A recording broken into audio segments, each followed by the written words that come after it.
Here's how to download videos using YouTube Premium. Now, if you have YouTube Premium, at the very top left next to that YouTube icon, you'll see Premium. Or if you tap on your profile at the bottom right here, you'll be able to see at the very bottom, it says Premium Benefits. So just make sure that you're subscribed to YouTube Premium, and then you can download those videos. Let's just navigate to a random video. Let's say this one. And if I wanted to download this video, you'll be able to see it has the like button, the share button, etc. next to the subscribe button. It's a bit hidden, but all you need to do is find the download button and I'll show you where it downloads it. So let's swipe over to download, just tap on that and you can see it starts to download it.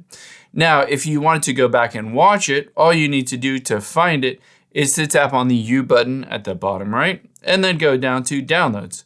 And here you can see all of your downloaded videos. If you ever wanted to delete them, you can just tap on those three dots here and hit delete from downloads, and it will no longer be downloaded to your phone or computer.